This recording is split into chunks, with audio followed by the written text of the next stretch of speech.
Guns have been around for centuries, but no nation has embraced the firearm as much as the United States.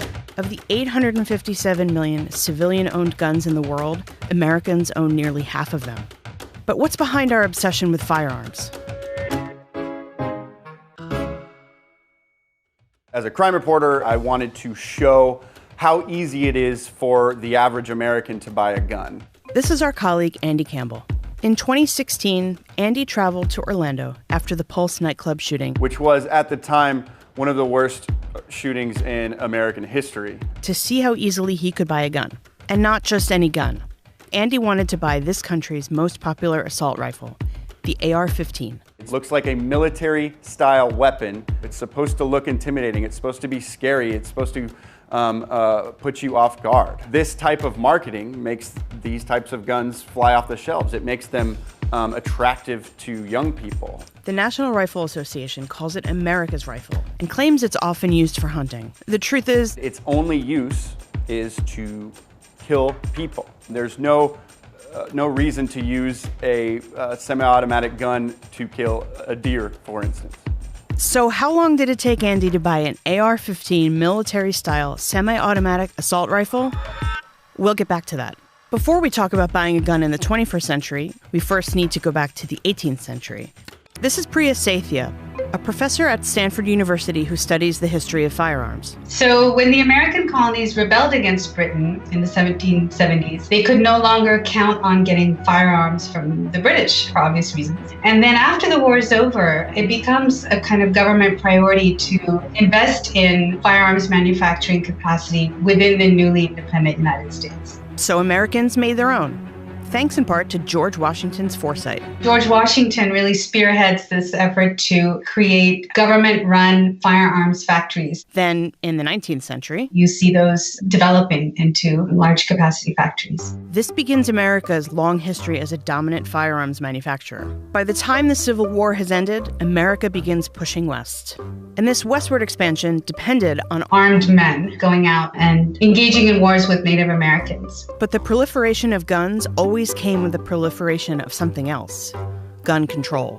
Because there's an interest in attracting settlers, so they need to look like safe places to live, not actually a Wild West.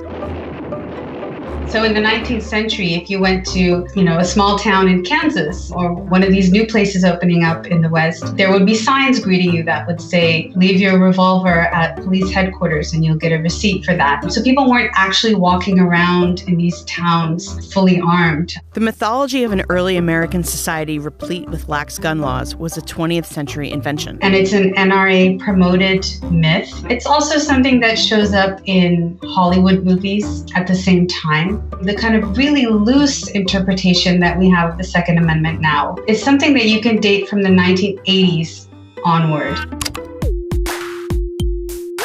Starting in the 1980s and 90s, developed countries begin responding to rampant gun violence by restricting civilian gun ownership.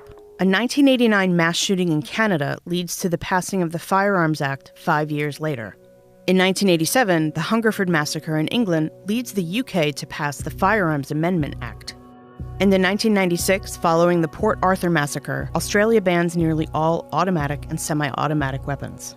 So gun manufacturers focused their attention on the one developed country that was still open for business: the United States. Because markets everywhere else in the world were either glutted or they had really tight controls on civilian ownership of guns. It became more and more important for the American civilian market to be open and for Americans to believe that to be American is to own not just one gun, but all the guns you can. So this is something that's being actively promoted by the NRA, which is representing gun manufacturers. And from there, gun sales grew in the United States. As a national crime reporter, I write the same story at least once a week, sometimes every day. Often I will be flying back from one shooting only to be turned around and fly to another shooting. This has happened several times in my 7 years here at HuffPost. Gun violence is such an issue that we have a hard time deciding which ones to cover. Priya, how long do you think it took our colleague Andy to buy an AR-15 in Orlando immediately following the Pulse nightclub shooting? Zero time? I don't know. How fast was it? During a state of emergency, I bought an AR-15 in about 38 minutes. 38 minutes? I thought it would be faster. The only reason it took 38 minutes and not less time is because There was such a backup of people buying guns. the irony of mass shootings is that for the gun industry, they're actually good for business. And in turn, a vicious cycle continues. As guns pervade American society, so do mass shootings. It's why you look at the exits when you go to the theater. It's why, parents are telling their kids how to shelter safely at school. It's why you don't feel safe at a yoga studio anymore.